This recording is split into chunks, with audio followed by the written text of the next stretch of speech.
All right. Oh, there we are. We're a little loud. Welcome, everybody. How are you tonight? Glad that you're here. And to folks online, we're also glad you could join us. My name is Rip, and I'm the pastor here at Sanctuary. We're going to get right into the message tonight to give you a little idea or help you be we're all on the same page. We're going to do the message, then we're going to stay together, and we're going to stay online as well for while we gather our communion stuff, and then we're going to come right back, and Jeff's going to regather us and lead us in communion, and then from there we'll go into worship. So, excuse me, I do this really quick. I just want to get connected to, you have the PowerPoint up, Gabe? Awesome. There we go. There it is. All right. So, as we start the new year, I want to talk just tonight a little bit about commitment to Christ, His church, and His cause. I would imagine that in all the goings-on of this year, that you have felt challenged in many ways, that you have felt even challenged, not in your perception of a commitment to Christ. Most of us, in fact, I would imagine all of us, have that our approach, our mindset is not to be antagonistic toward God, not to shake a fist at God, which actually He's a big boy, and side note, He'd be okay with that. He's not going to get upset with you or me. But not just that, but in this year that we've just been coming out of, I wonder if you've felt in the fatigue just that very thing. I am committed to Christ. I do love Jesus. I think we think in terms of commitment in a sense of, well, I love God and I want to please Him. And yet, in this year, it wouldn't surprise me if, as we got toward the end of it, that we were fatigued. And in that fatigue, like anything else, it wears you down. It makes it emotionally hard. Then you start looking at the things around you and being more impacted by that than eyes on Jesus Christ. Now, I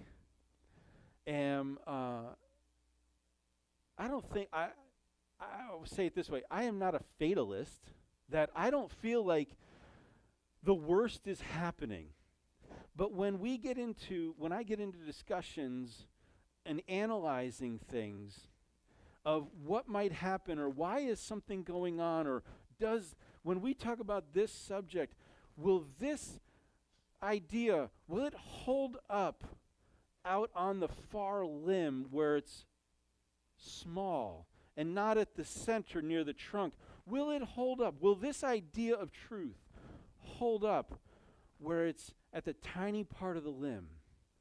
So in the sense of extremes, I tend to think in terms of extremes, and when Anne-Marie and I have gone through hard times in our family, we've had very tough decisions to make.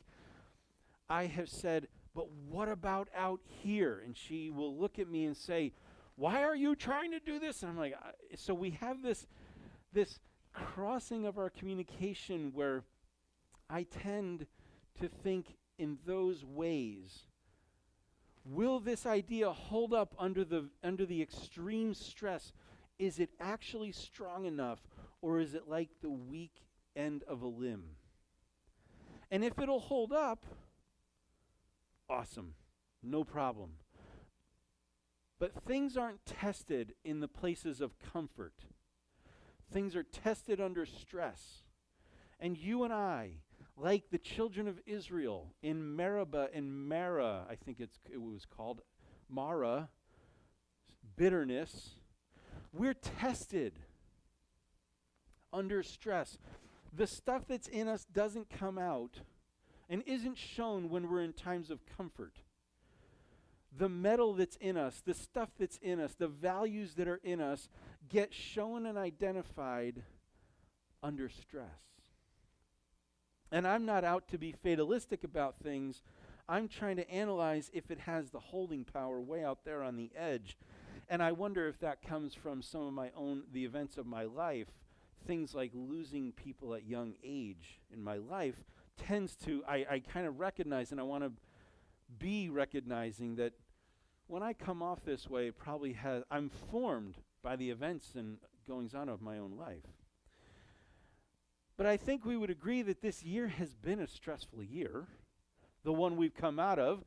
And if you were online at New Year's, if you were seeing something in New Year's, you get a lot of people going, here's to, the old is past, the new has come. And it's like that kind of hoping that things are going to be better in 2021. I'm also, probably because of this formational stuff in me, I'm not really rah-rah about those things. I'm not like, it's going to be better because I'm just going to make sure it's better. I'm more of the mindset of like, we get this by surrendering to God and trusting Him with the outcomes and things like that. But what has gotten in the way? Fear? What has gotten in the way? Too much comfort? Probably not this past year. I doubt you could say, I've just been so blessed and comfortable this year in 2020 that I just forgot about God. Or my commitment to Christ, His church, meaning His people and being together with them, my commitment kind of waned because I was so distracted by my creature comforts. I doubt that's this year. I would think that more it's one of fear, one of distraction, one of stress, the things that will distract us not comfortably, but uncomfortably. And there's a thing in this that concerns me is as I have interpreted the natural events going on, and I also then try to interpret them theologically in my mind through the spiritual, what do I think is going on spiritually in the world, it causes me to also think of the verse in the passage that says, and Jesus asked it himself in Luke 18.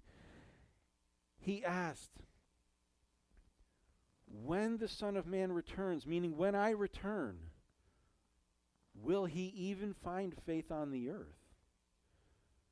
I watch the way that people respond to stress, and people are wondering, what does this mean? End times timeline and so forth. And I wonder about those things, not as far as timing, but I just think, well, the real purpose of the question is about faithfulness, remaining faithful. God's job is to carry out His justice. And in that parable of Luke that I referenced, Jesus was flipping it and saying, y'all are asking about God and His justice when hard times hit. But I'm going to flip it on you. And I'm going to tell you, when the Son of Man returns, will He even find faith on the earth? And a lot of teachers will use this passage as one sense of proof that says, it's going to get so bad that when He comes, and they paint a picture, that's why I say I'm not trying to be a fatalist. So whether we are in the end times, or whether we are in the tribulation, or we are in our times of tribulation, the question that comes down through the generations is, when you face your struggles, will you stay faithful to God? Or will you get agitated with Him and start crying out for His justice in a way that holds Him accountable, as opposed to, when will you exercise it? Because I believe in your goodness. But why aren't you? You're wrong for not exercising your justice. That, I believe, is a misapplication. So what I want to look at tonight is how do we maintain our commitment to Christ, his church, and his cause in the face of difficulty. And as we look at this passage, which you can turn to John 21, as we look at this passage, I find that the answers that are right here in the passage are we remain faithful by being honest about ourselves, and we fall into his grace. We also remain faithful by counting the cost and being willing to give it all. And finally, by keeping our eyes on ourselves. Those are the three things in this passage that we're going to look at tonight in John 21. And what my objectives are is to challenge weak places in our commitment. Not to highlight them in each of us, but by talking about the subject, that hopefully it rings some bells for us personally. That would be a healthy challenge. But I also hope that it'll be an encouragement as we also reconcile deciding. So we decide now. So I just can't help. I hope you'll bear with me. Again, to the disciples by the Sea of Tiberias. And he revealed himself in this way. Simon Peter, Thomas, skipping over some of this, and two others of his disciples were together. Simon Peter said to them, I'm going fishing. They said, we're going with you. I think they were being true friends and wanted to keep an eye on their other friend. They went out and got into the boat, but that night they caught nothing. Just as day was breaking, Jesus stood on the shore. Yet the disciples did not know that it was Jesus. Jesus said to them, Children, do you have any fish? They answered him, No. He said to them, Cast the net on the right side of the boat, and you will find some fish. So they cast it, and now they were not able to haul it in because of the quantity of fish. The disciple whom Jesus loved therefore said to Peter, It's the Lord. And when Simon Peter heard that it was the Lord, he put on his outer garment, for he was stripped for work, and threw himself into the sea. The other disciples came in the boat, dragging the net full of fish, for they were not far from the land, but about 100 yards off. Could you imagine swimming 100 yards in in that kind of cloak something? I mean, it'd be bad enough in our pants and a shirt. When they got to the land, they saw the charcoal fire in place, with fish laid out on it and bread. And Jesus said to them, Bring some of the fish that you've just caught. So Simon Peter went aboard and hauled the net ashore full of large fish, 153 of them. There's actually a reason John puts 153 in here. We're not going to get to it, but all this stuff has a meaning. It's really beautiful. And although there were so many, the net was not torn. Jesus said to them, Come and have breakfast. Now none of the disciples dared ask him, Who are you? They knew it was the Lord. Jesus came and took the bread and gave it to them, and so with the fish. This was now the third time that Jesus was revealed to the disciples after he had raised from the dead. When they had finished breakfast, Jesus said to Simon Peter, Simon, son of John, do you love me more than these? He said to him, Yes, Lord, you know that I love you. He said to him, Feed my lambs. He said to him a second time, Simon, son of John, do you love me? He said to him, Yes, Lord, you know that I love you. He said to him, Tend my sheep. He said to him a third time, Simon, son of John, do you love me? Peter was grieved because he said to him the third time, Do you love me? And he said to him, Lord, you know everything. You know that I love you. And Jesus said to him, Feed my sheep. Truly, truly, I say to you, when you were young, you used to dress yourself and walk wherever you wanted. But when you were old, you will stretch out your hands, and another will dress you and carry you where you do not want to go. This he said to show by what kind of death he was to glorify God. And after saying this, he said to him, and had said, Lord, who is it that's going to betray you? When Peter saw him, he said, Lord, what about this man? And Jesus said to him, If it is my will that he remain until I come, what is it to you? You follow me. Such a beautiful passage of the restoration of Peter after he had betrayed him. It was Peter who said, in reference to the one who leaned back and said, who's going to betray you? And it was Peter, when Jesus was thinking of Judas, it was Peter that said, Lord, some may betray you. I never will. I'll follow you to my death. And Jesus said to him, Peter, you're talking with big words. It's kind of like the things that, now I look at this, I want to give you a little context real quick. It's sort of like quick to speak, which Peter was. And when I see things on Facebook, I hope you don't mind me saying this, but when I see things like I sometimes see, like, it seems rah-rah stuff to me about how good the new year's going to be or this or that. And I find that it's either quick to speak and it's light on substance. I wonder, and I think that stuff's only going to be tested out in times of struggle, not right now when you're kind of on an emotional high of the new year. So Peter did the same thing, and he said, I'll always be faithful to you. And Jesus said, he prophesied actually, and he said, Peter, not only will you betray me, but meaning you're talking a big game and you don't have the goods to maintain it. So much so, Peter, that you will betray me 3 times before the morning comes. Powerful word of Jesus. Does it make a little more sense why, to this point, all the disciples had seen Jesus, but Peter went to the tomb, but he didn't see Jesus. The disciples saw him and were telling all about it, but Peter didn't. Wouldn't you be thinking, yeah, I'm done. I betrayed him. I'm done. And so Peter just is like, I'm going fishing. It's kind of like Elijah. Remember Elijah said he conquered the prophets of Baal. He beat the prophets of Baal, and then he ran away with his tail between his legs because his life got threatened. And you want to know why?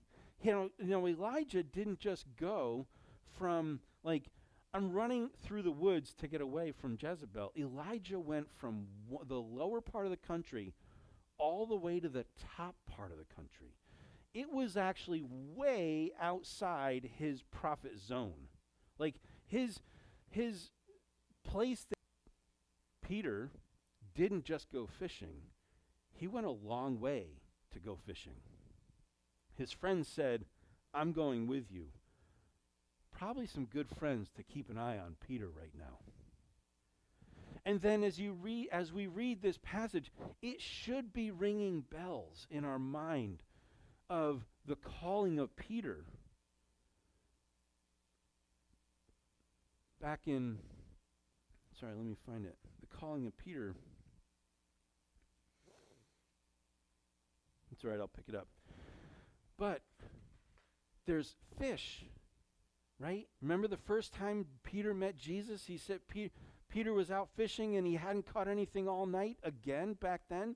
And Jesus says, cast your net on the other side of the boat. Peter says, Master, we've been fishing all night. We know what we're doing. But because you say, I'll do it. And he throws it on the other side. And Jesus said to Peter, follow me.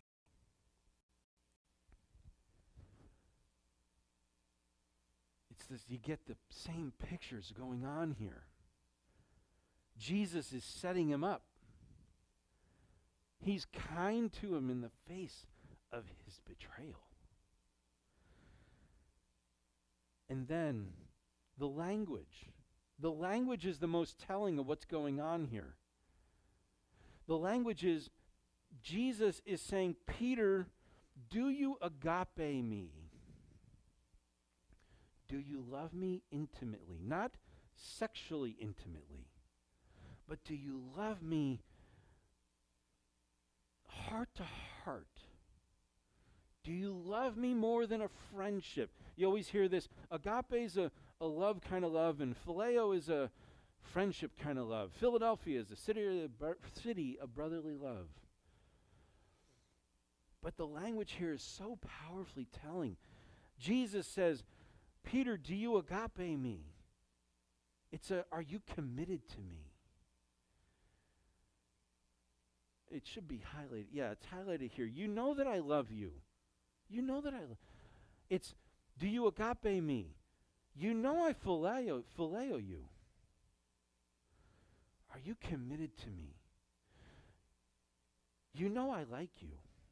That's what's going on here. He says it a second time. Peter, are you committed to me? You know I like you. What might have been going on in Peter's mind right now? I failed. Why are you asking me this? But I'm being honest with you.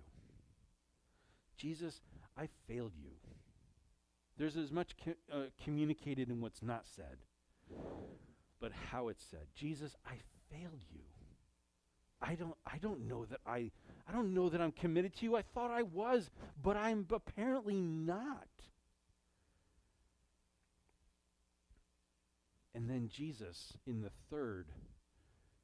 third exchange, says, the word for the third exchange is by Jesus. Peter, do you love me? Peter, do you phileo me? Peter said phileo. Jesus had said agape. Jesus finally says phileo. What did that communicate to Peter? Peter, I know what you did. And if you can't tell me that you're committed, if you're not sure, then I'll take what you've got and I'll come meet you. I'll meet you where you are. How about you and I? Do you recognize that God isn't looking for you to be where He is in purity, in sincerity, in veracity? And when we give all these rah, rah, rah stuff, it's so short on substance. And Jesus is willing to, because He wants it to be long on substance, He's willing to say, I'll take what you give me. I'll meet you where you are so that you can come to where I want us to be. In this level of commitment, I'm willing to meet you where you are so that we can get to where we're supposed to be. Something like that. It's Rip's paraphrase.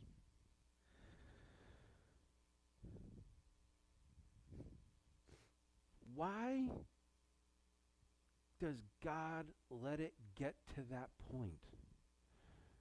Remember the children of Israel back in Meribah? The place where there was no water, and they were like, and Mara and Meribah means bitterness and testing. God still let this stuff go on. Jesus clearly knew Peter was going to do it.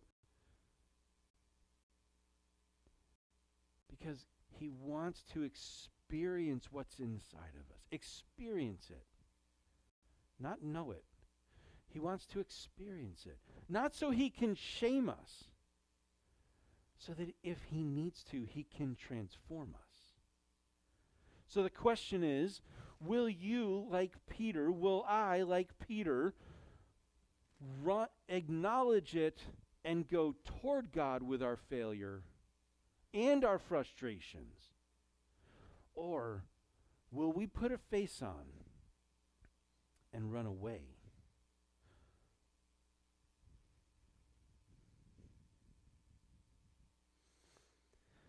Today,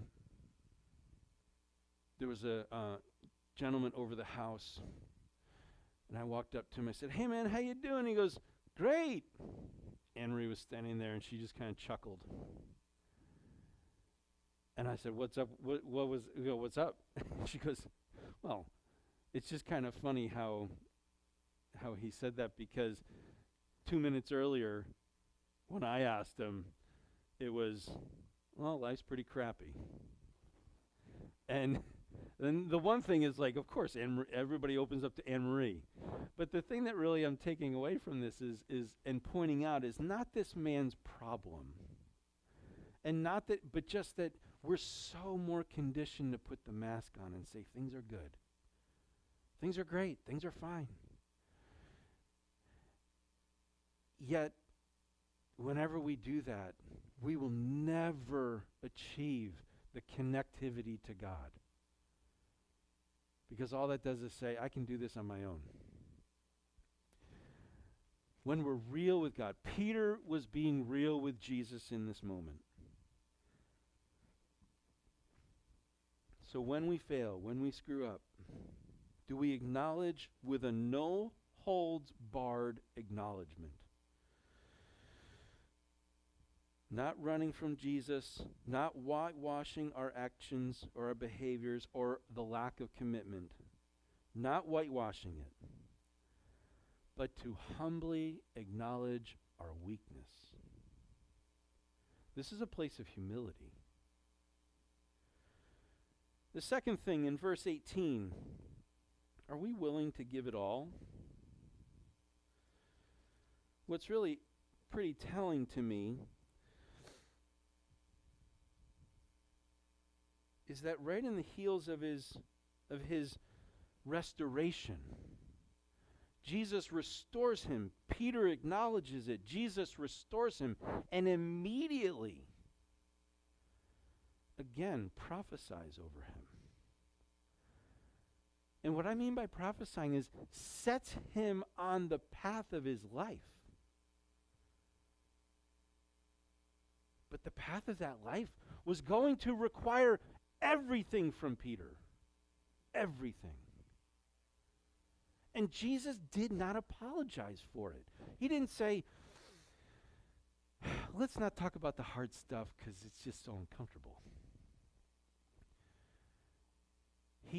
Jesus never apologized. He just said, Peter, what you've got right now, I'm going to meet you where you are.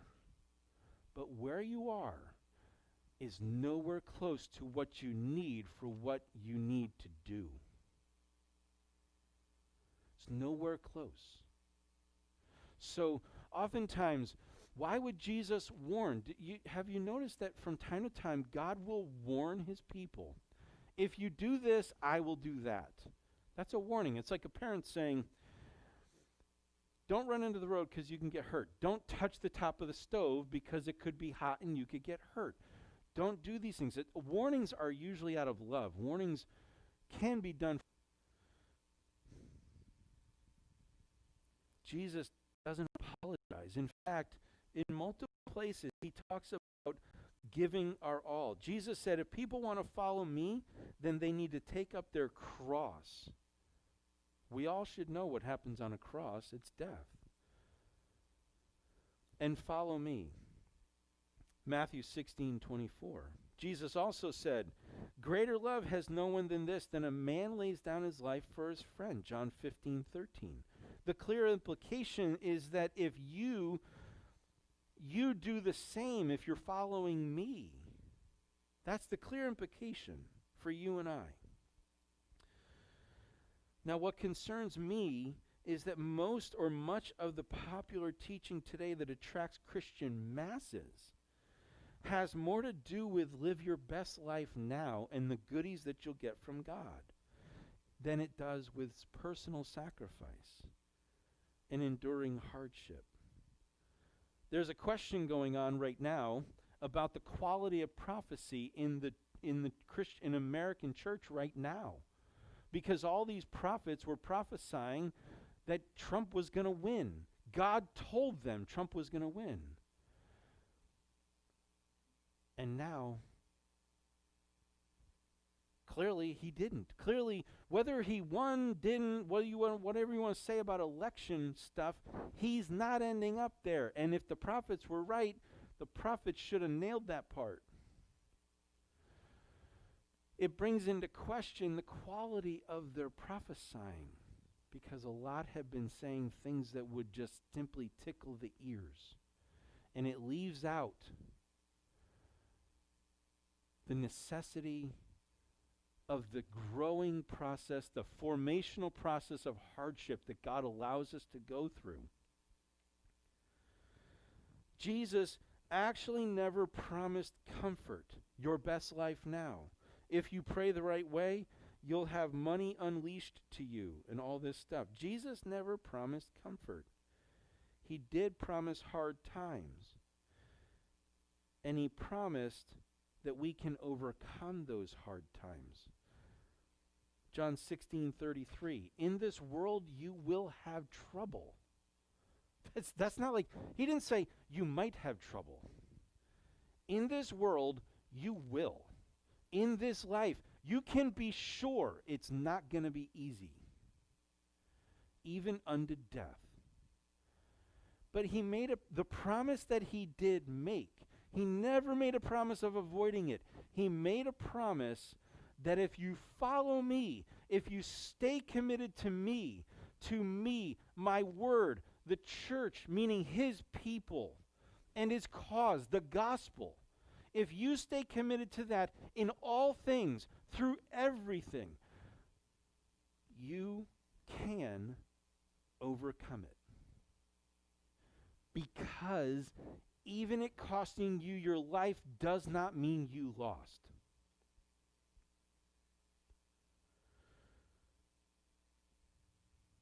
Peter, your current quality of faith will not sustain you. Peter, you need agape commitment to endure the hardship that's coming. I'll meet you where you are so that we can get to where you need to be. Now, I've been beating this drum about faithfulness, I do feel, and I think so, for this past year. It's been such a massive concern of mine about what is our quality of humility. What are we willing to surrender to and endure? What will we give up of our own individuality and so forth, these things? Or what will we get? Sorry to bring it up again like this, but this is a sufficient example. I've heard people say, I just can't worship God in a mask. And I just think to myself, I don't like it. But that is going to get in the way?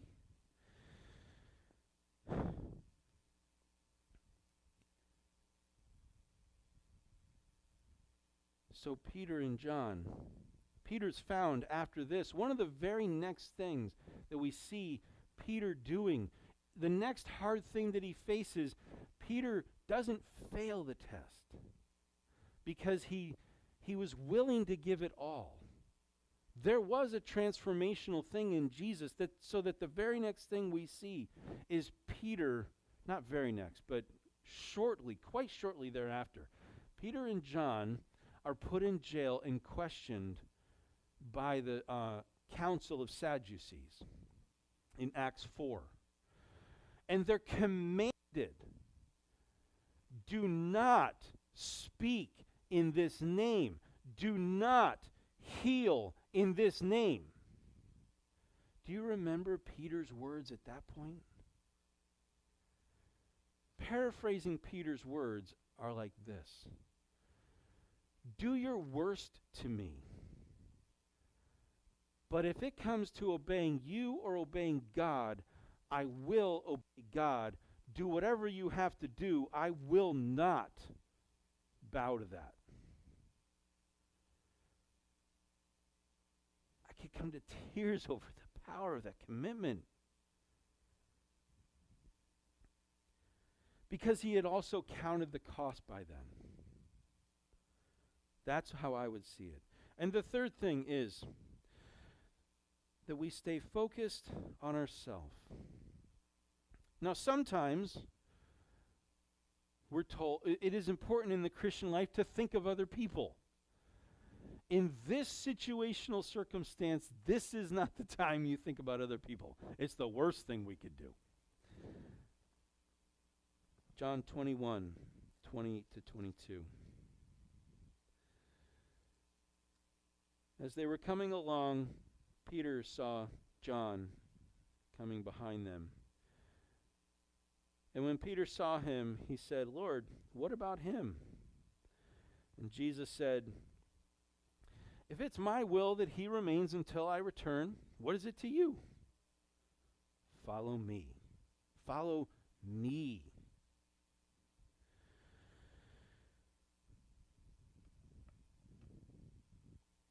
Very much like Elijah, I'm the only one. Elijah got his eyes off of him, or off of his task, and got his eyes onto who else is doing their part.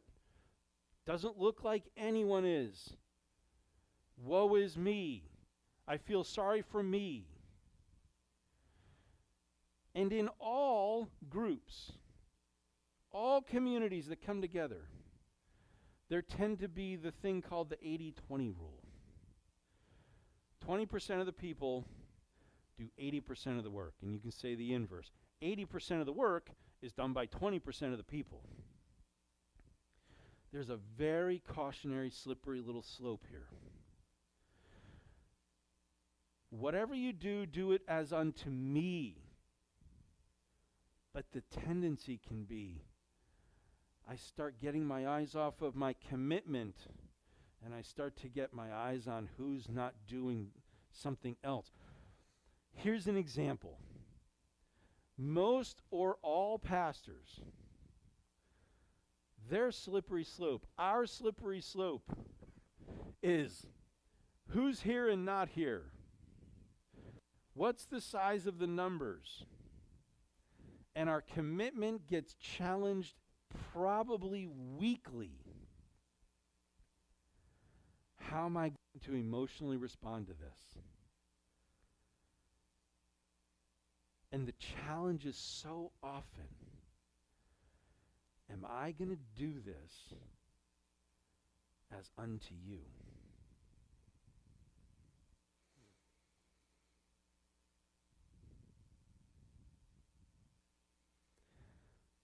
Because when we get our eyes off of the commitment, we're going to start getting tripped up.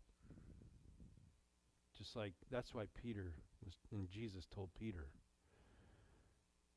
don't worry about him. You focus on you, and you focus on me.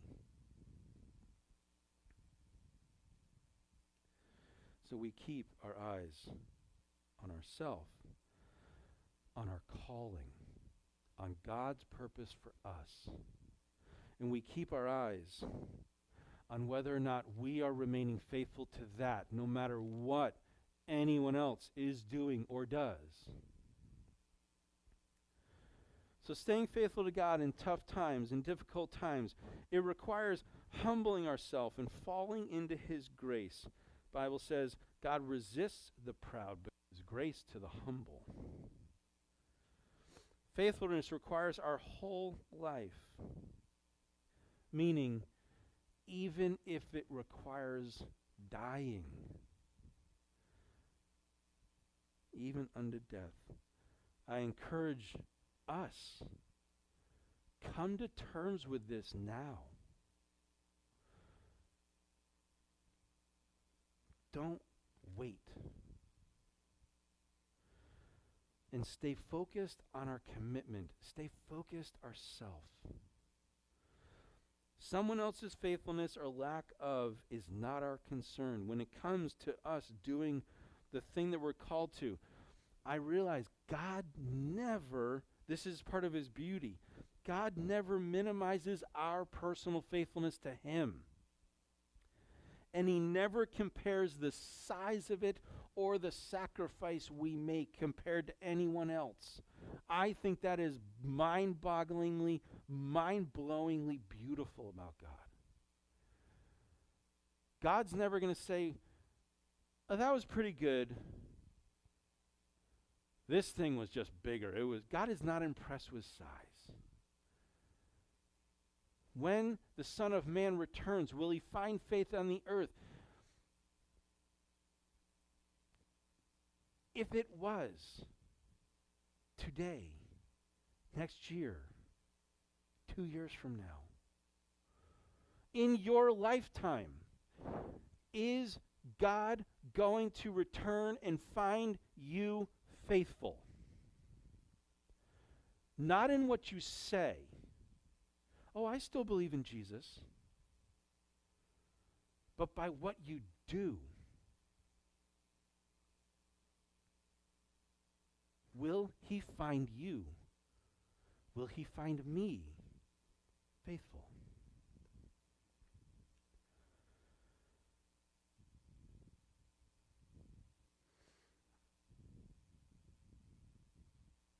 To be honest, I'm not going to worry about the application at this point.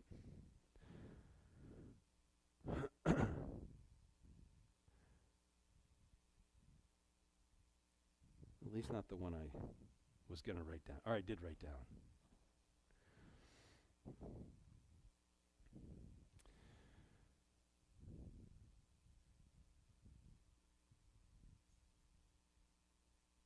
When we talk about commitment as followers of Jesus, it is not just verbal. Yes, it's a confession of Jesus is Lord and Lord of my life. But it is lived out among his people.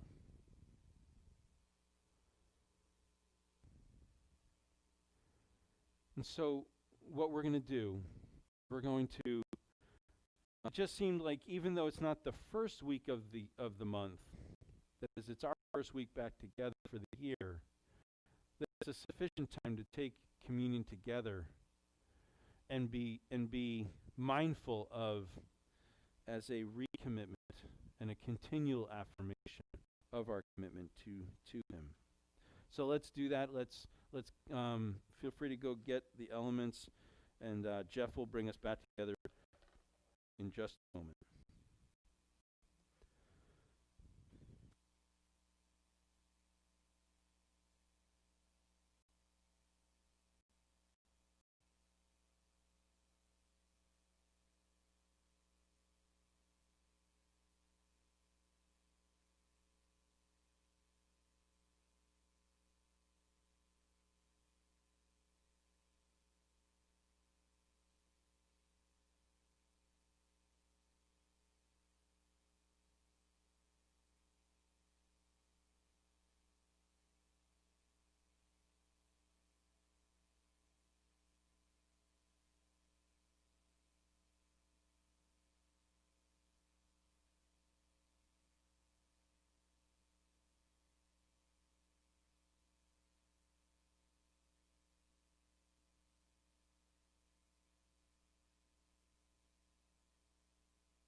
elements. Good in the back there. Hopefully those of you online have also been able to grab some bread and juice around the house. You know, tonight we are practicing a tradition of the church that we've called communion, right? Or the Lord's table, or the Lord's Supper. It's this time in which Jesus and his followers, as they were walking through tensions and trials of the world around them, as the tensions and the trials of the world in which they were living seemed to increase more and really were headed increasingly towards a climax, approaching that day in which Jesus would die and ultimately be resurrected. It's that setting in which this story takes place, this time in which his followers of Jesus, despite the trials and the tensions that they were in, were committed to finding ways to celebrate this. And we know that his followers were willing to stay committed to celebrating this tradition of Passover because it says in Matthew's narrative that as things were increasingly hard, the disciples approached Jesus and they asked him, where would you like to celebrate Passover? Where do you want to celebrate this time? Even though we are in the middle of trial and trouble, right? Where do you want to celebrate this holiday, this tradition that remembers another time that our people were in trial and tension, a time in which God's provision came through for them and provided for them? Jesus responds really in a way that in a story probably feels odd to us. He tells them to go into town, to visit a certain man, a man who remains nameless. And he says, tell them that the teacher says that we're going to spend Passover at his house. Right as they're getting ready to worse. My time is coming. Go and tell this man that. Now I love this because we get asked lots of questions. Right? Did this man know who Jesus was? Did this man even know who his disciples were? Did Jesus even know who it was? Or was it just this true supernatural encounter? I don't know. Either way, the disciples, they gather their stuff, they go into town, and they find this man who agrees to let them spend the evening in the middle of their house. And that's important because at a time where Jesus is really becoming a hot spot in society, right? People are looking at him like, man, if you're following him, you are really crazy. This man, who's unnamed, faceless, storyless, is willing to associate with Jesus in the middle of that trial and that tension. So much so that he's willing to allow Jesus and his followers into his house. As they sat down at the table, Jesus looked at his followers, right? These are guys that he spent the last 3 years with. He's come to know them. He's known their brokenness. This is really intimate space. He knows their failures, their personalities. He knows, how they respond to situations. And they begin to sit down and have what's normal to them, conversation. They begin to have a sense of community together. Jesus, casually, as they're sitting there, as they're beginning to practice Passover, he says, one of you that's at the table, you're not going to stay committed to me. You're not going to. Now, I don't know about you, but that had to lead to some great awkwardness at the table, right? I mean, just the casually, Jesus is picking up his bread, they're going through the Passover meal, right? And all those things like, so one of you guys are going to deny me. It's a challenge. And they got distracted by that for a minute. But that wasn't what Jesus wanted them to be distracted by. As Jesus goes on to bring them back together, he reveals who it is in which is going to betray him. And he says, for that individual, for that person who doesn't stay committed, it would be better if he was never born. Again, harsh words that are just said casually over dinner. Matthew's narrative then makes it seem seamlessly that right after this, Jesus picks up the bread and he breaks it and he gives thanks to God kind of as part of the Passover meal. And in that moment, he breaks it and he says, hey guys, soon my time is coming. Here's bread. Keep doing this. This is my body, the way it will be broken for you. And soon after, he took the wine that was at the table and he began to take a sip of it and pass it around. But he was following a Passover meal but with a twist. As he passed it around, instead of making reference to the way that sacrificed blood will cover their wrongs, he says this. This is a representation of the blood of the covenant, which is my blood poured out for many for the forgiveness of your wrongs. So into this tradition in which they would find themselves remembering God's provision and kind of recommitting to God, Jesus does something really funny. He makes them realize in the middle of it too. That time is now. That time is here. I'm the fulfillment of this tradition that you have kept going for generations. I'm that. With that, he tells them, continue this tradition, and you're not going to celebrate it with me again until everything's done, until the final fulfillment, until you are reunited with me in the kingdom.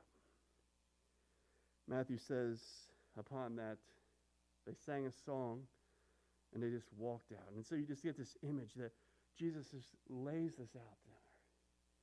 And they just sing a song together. It's solemn. They're reflecting. And they walk out into the darkness, into the trials and the tensions that await for them there. Jesus reinvented Passover, that practice of the Lord's table in which we are at tonight.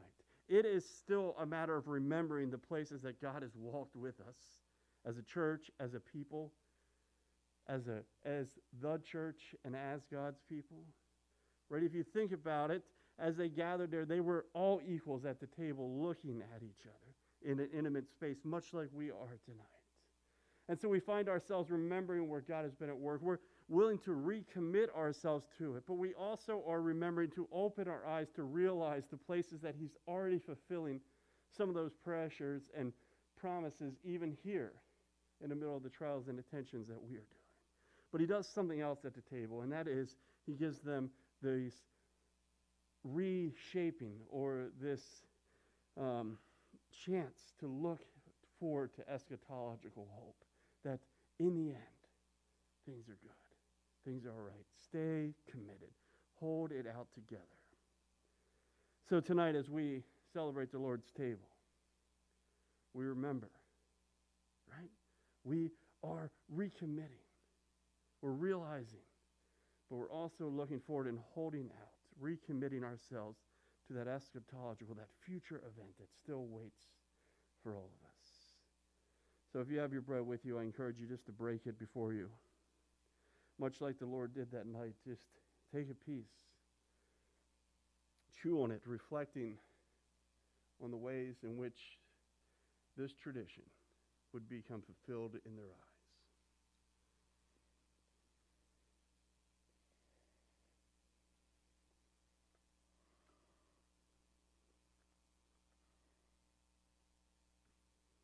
And then taking your juice, I invite you to think about the pressures that were on their lives as you take a sip, as they were hearing that Jesus was saying, I'm pouring this out now for you.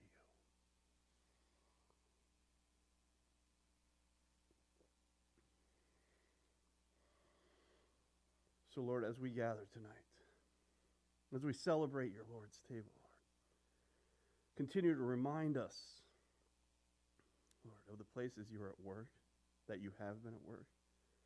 Help us recommit to you, Lord, but to each other in this community in which we are traveling within this. Lord, also calls us to realize the places we're missing you. And Lord, continually reshape us. Help us realize the hope that lies ahead, Lord, and keep us committed in that. Well, thank you for joining us for practicing the Lord's table. And for those of you online as well, thank you for worshiping with us tonight. We look forward to being here next week with you. For the rest of us, we're going to move forward now into a time of worship.